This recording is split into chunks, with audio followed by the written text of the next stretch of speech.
Hello everyone, it's Alex Caputo-Pearl, the president of UTLA, United Teachers Los Angeles, a proud teacher for 22 years and a proud parent of LAUSD students. And we're starting a new thing here that we're going to do from now until the end of the school year. It's called LA School Voice, and you're going to be able to find it at, you're going to be able to email us at laschoolvoice@utla.net. And you'll also be able to find the blog, LA School Voice, at www.wearepublicschools.org. And we are really excited to be doing a weekly broadcast to all of our followers on Facebook, Instagram, and Twitter about what we're going to do in the sprint to the end of the year to follow up on all of the opportunities that came out of the historic strike that we had in January, that everyone who's watching here, we've got a lot of students watching, a lot of parents watching, community organizations, and of course UTLA members, that all of us took part in that strike. And we're going to talk about what we need to do to get some capstones on the year before June 10th, the last day of school. I've been traveling around the city every day. I'm out at schools or meeting with parents. On Friday I was in Reseda and Southgate and North Hollywood. This morning I was in South LA. And we're just doing a lot of conversations with folks about what's going on and how we move forward. So in today's segment, we're going to focus on the impacts of our strike and next steps. And I just want to say a quick shout out just to parents and students who were so involved in our strike. Folks like Jasmine Garcia, who is a parent on the East Side and was so inspired by the activity of the strike that she now is walking precincts for Jackie Goldberg to win the School Board District 5 seat. Students like Marche Doss, who many of you got to know in many different ways as a student leader from Dorsey High School during the strike. She went, right after we got the agreement at the end of the strike, she went directly into being involved in implementing the community schools piece of that agreement and the random searches piece of that agreement. So we're going to keep on moving forward together. The students who are watching, we look forward to moving forward together. The parents that are watching, we look forward to moving forward together.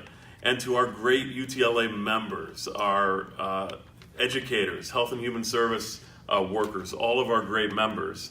One of the things I've been doing at my school site visits, and all of the UTLA officers are doing school site visits, we've been talking about, what were some of the challenges and the dilemmas with the strike, and challenges and dilemmas moving forward from the strike, and also what were some of the positive and productive things that came out of the strike. So we've heard great feedback on, people were a little bit confused at the timing of certain things during the strike. So we've been able to talk about that. We've been talking about some of the challenges people are concerned about regarding implementation of contract victories. We've been talking to folks who want to make sure that we, in the next round of bargaining, get to some of the issues we couldn't quite get to in this round of bargaining. So there's been great discussions about challenges and dilemmas, and then of course great conversations about the positive and productive things that came out of the strike. Discussions about the contract victories, the class size victories that have an impact from TK all the way up to 12th grade. Almost every school I've been to has said that one of the great positive things was the unity and camaraderie of their staffs, which they've never seen before, and which they're looking forward to moving forward with into the next struggles. The unity with parents and community. This is a theme that we see repeated all the time about what happened in the strike. Morgan Brunel, who's a teacher at Drew Middle School, University Pathways, she said that one of the things that was most productive and positive to her about the strike was the national attention that we put on issues of privatization and school funding, and we'll get back to that in a minute. Some of those reflections are our strike and our movement has really kickstarted the American Federation of Teachers campaign called Fund Our Future, where now we have several states and many cities across the country fighting for school funding and against privatization, and they look at LA as one of the kickstarters of that. Your work in LA, you being on the picket lines, whether you're a parent, a student, or an educator. You help to do that nationally. One of the things we're also seeing, a lot of articles in national journals about how some of the privatizer funders of the charter industry are rethinking their philanthropy. They're rethinking whether they should continue putting money into the charter industry when our strike put such a focus on the existing public district schools and the needs of existing public district schools. We don't need more schools. We don't need massive expansion in schools. We need to double down on investment in our existing public district schools, and our strike showed that in a national way, and so there's all sorts of philanthropic groups rethinking their donations to the charter industry nationally. So let's get into some other stuff here, and I'm gonna be holding up some things. I got a little table beside me here, so hopefully I'll keep that organized. I'm gonna hold up some things here. But there's really 4 things that we're really focused on between now and June 10th. And we've gotta get some rest over spring break, because we're gonna sprint after spring break for June 10th. So all of our members are getting a flyer about our spring action plan, okay? And it looks like this, so you can take a look at that. And I'm gonna go over some of the things on them. One of the 4 things that we're focused on is contract implementation, right? There has never been a strike in the history of the United States that suddenly ends all of the struggle. You go on strike and then there's no more struggle because you won everything, and then everything is rainbows after that. No strike has ever happened like that. We're going to have to fight to implement the victories in our contract. So your chapter chair, for example, got an update at the last area meeting that they can show to you about updates on each section of the contract. Where are we on implementing class size? Where are we on implementing special education? Where are we on implementing community schools? It's all in that memo that your chapter chair can share with you. There's something written up here okay. Sorry, my eyes are bad. So contract implementation, we're gonna bird dog all of these different things and make sure that what we want is enforced. All of the chapter chairs got a class size memo. And by the way, when I'm talking about this, I'm not just talking to educators, I'm talking to parents and students. You should know what the new contract is around class size. And this one pager gives you a sense for every single school, individualized, of what you should be going and talking to your administrator about, as we expect that class size changes will be implemented next year. So take a look for the class size memo, okay? Obviously, salary, pay for our educators. Remember, a big part of this is trying to recruit and retain educators, and pay is a part of that, right? So all educators will be getting in May all of the new salary increase, the 6% salary increase, cranked into their regular check, and they're also going to get the 2017-18 retroactive pay and the 2018-19 retroactive pay all the way up through March, okay? So that's a very substantial set of money coming to you in May as a result of the strike, okay? Now, one of the things that we're gonna have to watch out for is rumors and misinformation, right? After a big labor action, employers often try to make it seem like you shouldn't have done that. You shouldn't have done that strike.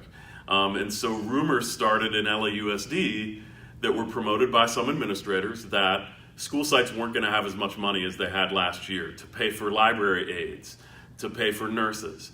And this rumor started to catch like wildfire.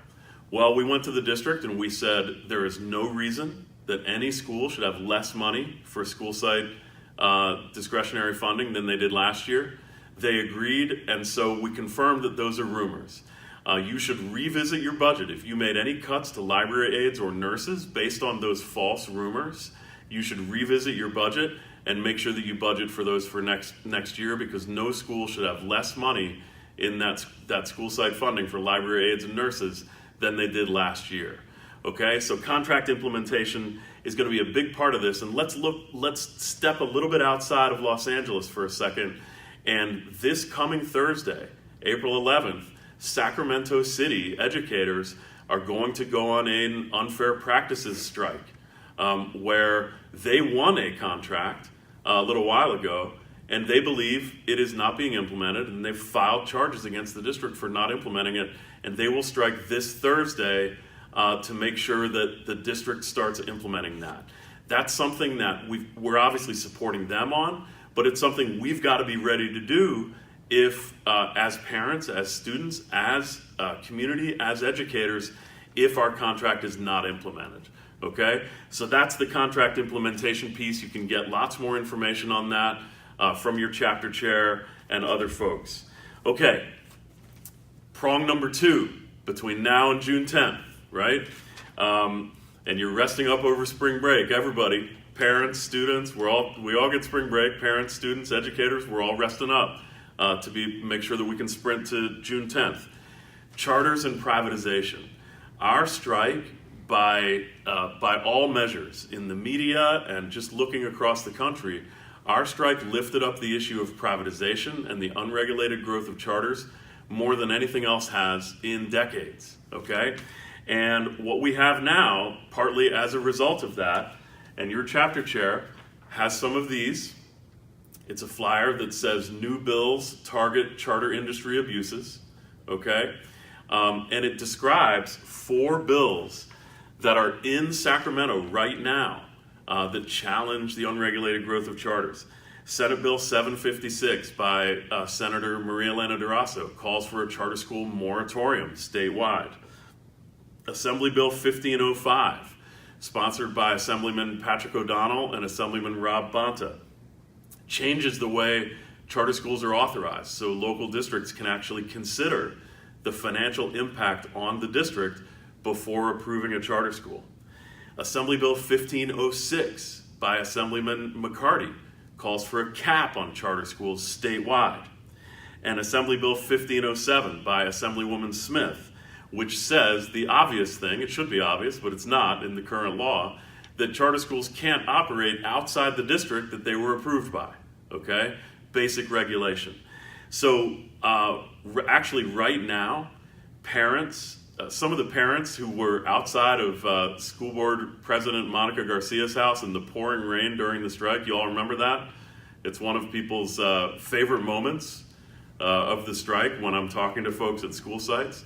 Some of those same parents in Reclaim Our Schools LA are in Sacramento today actually lobbying on these bills, okay? So we're moving on. One other thing just to point out, just so that folks recognize the impact of the action that you took on the picket lines in support as parents, in support as students, is that we've changed the political landscape around the charters and privatization nationally. There have been articles in the LA Times, the New York Times, and the Washington Post, all saying similar things. And here's the message, that anyone who wants to run for president for the Democratic nomination for United States president in 2020 is going to have to deal with the charter school question. They can't skirt around that issue anymore. They're going to have a position on whether they support or are against privatization in public education. You did that through our action. So that's big thing number 2 that we're sprinting to June 10th with, okay? Now, number 3, you all know this, right? School Board District 5. Hopefully you can see this, School Board District 5. Jackie Goldberg. We got over 48% of the vote in the first round. Which is hard to do in a field of 10 candidates. But Jackie Goldberg did it. She did it because she's a great candidate, but she also did it because she was identified with our strike, and our strike was popular in the public, okay? So now we've got to close the deal on May 14th. She got 48%, 48.3% in round 1. Now we've got to close the deal. She is a great candidate, Jackie Goldberg. Many of us have known her for years. She knows how to fight, not just locally, but she's been an assemblywoman in Sacramento. She knows how to fight in Sacramento from her seat on the LA School Board when we get her elected. She knows how to also fight in Sacramento for more school funding and also against privatization. So UTLA, the UTLA website has tons of opportunities for you to do precinct walking, text banking, things like that, please go there and sign up now. This is an absolutely critical school board race that affects everything we do, from contract implementation to charters to school funding. Jackie Goldberg, Board District 5. Okay. Now, the final piece that I want to talk to you about. Our strike did something pretty amazing around the issue of school funding. A poll that was done shortly after our strike showed that 85% of LA supported our demands, and that well over 70% were willing to pay a parcel tax in order to fund our priorities: class size reduction, librarians, nurses, counselors, music, the arts, recruiting and retaining great educators. Okay, that happened because of our strike, because of the work that you did on the picket line and out in the neighborhoods, okay? And what we've done is we have put together, working with Mayor Garcetti, who is an ally in this, and with LAUSD, who we are on the same page with on this. Sometimes we struggle with LAUSD, but when they're doing the right thing, we work with them. This is an example where we work with them, and that is on Measure EE. So your chapter chair has a one-page fact sheet that looks like this on Measure EE. And this is a local measure that will be voted on June 4th. Okay, so it's coming up soon. June 4th, as in less than 2 months, June 4th. Okay?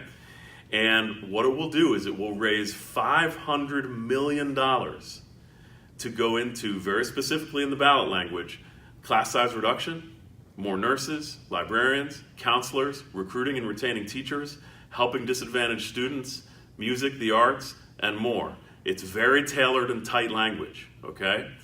And the best thing about it is that over 70% of that $500 million is going to come from business, mostly big business.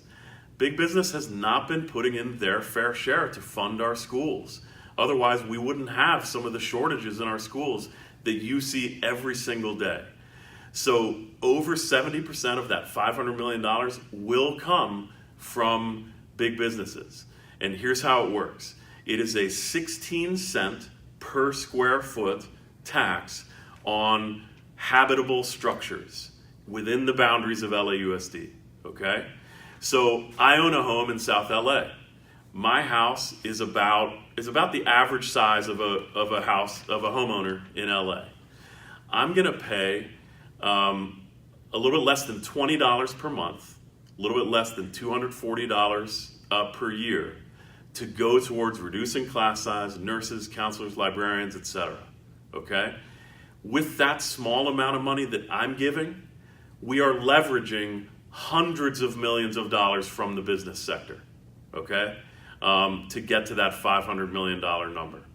And you can see why. Skyscrapers in downtown LA, all of that is square footage. Each one of those floors is square footage, right? Corporate parks that you see, corporate and industrial parks, that's all square footage, okay? So that's all going to be taxed at 16 cents per square foot in an unprecedented. We have not had an opportunity like this in LA for decades to get local funding into our schools to make sure we have enough nurses, counselors, librarians, class sizes that we can deal with, the ability to recruit and retain educators, etc. This opportunity does not come by often, and we've got to take advantage of that, okay? Now, I know that we've got parents and students and educators watching, but this is just for the educators out there. You might have a member, a UTLA member at your school site say something like, well, we just went on strike and I just got a raise and now I'm going to have to use all of that pay raise to pay for this tax. That's not how the math works, folks. You just got to break down the math to them, okay?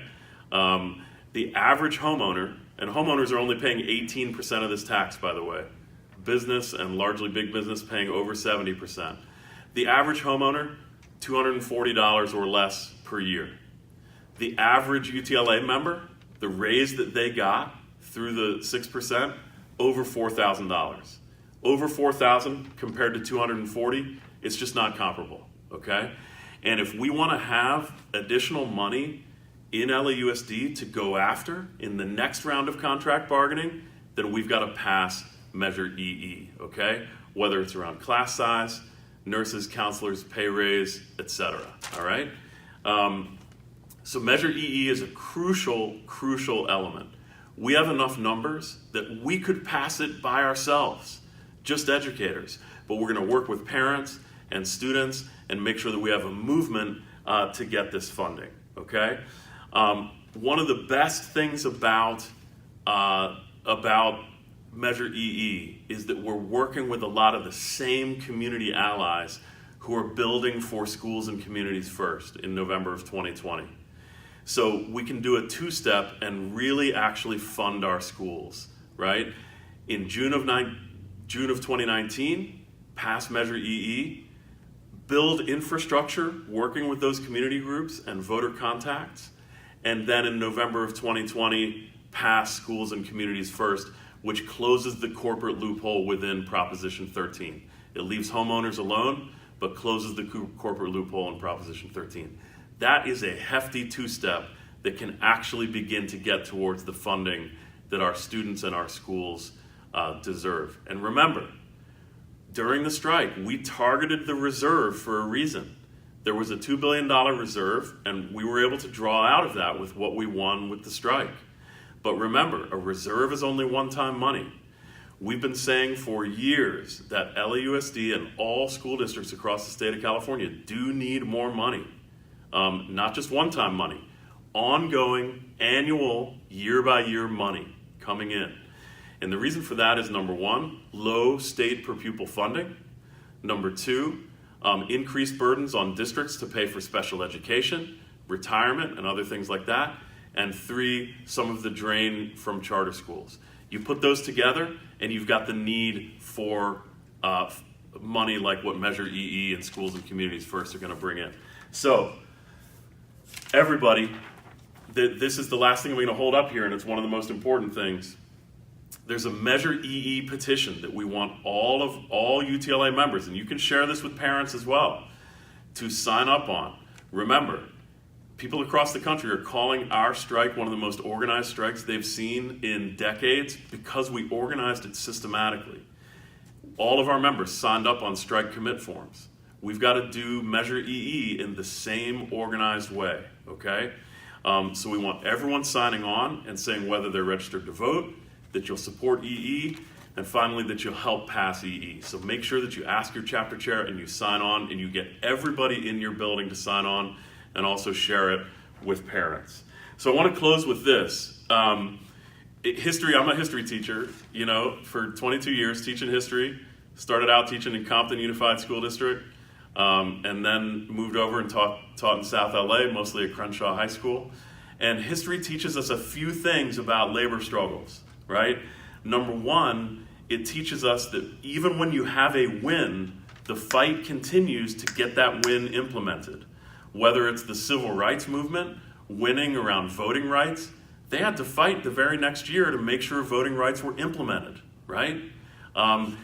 Same with us. We win around class size. We got to fight the next year, the next month, the next week to make sure it's implemented. That's one thing that history teaches us. Second thing that history teaches us is that there's going to be ongoing attacks, right? There's going to be rumors. There's going to be FUD, fear, uncertainty, and doubt that the employer continues to try to spread to make us question whether we should have gone on strike, okay? We can't buy into it. And the third thing that history teaches us is that great social movements, great strikes, great social movements actually have opportunities come following them. And that's what the charter bills are in Sacramento. That's what Measure EE is. That's what Jackie Goldberg is. Those are the opportunities that are coming before us. And the civil rights movement saw that. The movement for immigrant rights has seen that. The movement for gay and lesbian rights has seen that. When you build a movement and it's strong, more opportunities come your way because you're actually shaping the entire narrative in your direction, and more opportunities come when you shape the narrative in your direction, okay? And I'm going to close with this, folks. We're going to do this every week, and we want to inspire each other with our activism as we sprint towards June 10th. I met a teacher at Southeast High School in one of my school site visits. Her name is Zeta Mendoza, and I met her last week. And I was doing my questions of, hey, what are some of the challenges and dilemmas that you see going forward, and what were some of the positives that you saw coming out of the strike? And Zeta said in a very powerful way that the strike had awakened her activism. And she said her activism had been dormant or asleep for a while, but the strike had awakened it, and that she wasn't going to let it go to sleep again.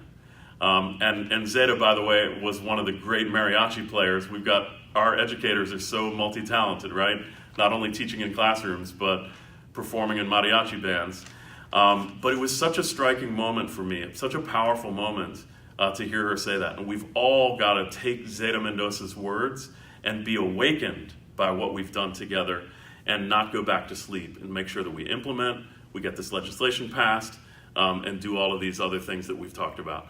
So I'm going to let you all go, but we're going to do this every Monday, and keep up the great work you're doing in schools, keep up the great work you're doing in classrooms. Students, keep up your awesome work, think about the future, keep up your activism. Parents, get involved in Reclaim Our Schools LA. It's so exciting that we've got so many parents involved. And remember, this is LA School Voice. We're live on Facebook, Twitter, and Instagram.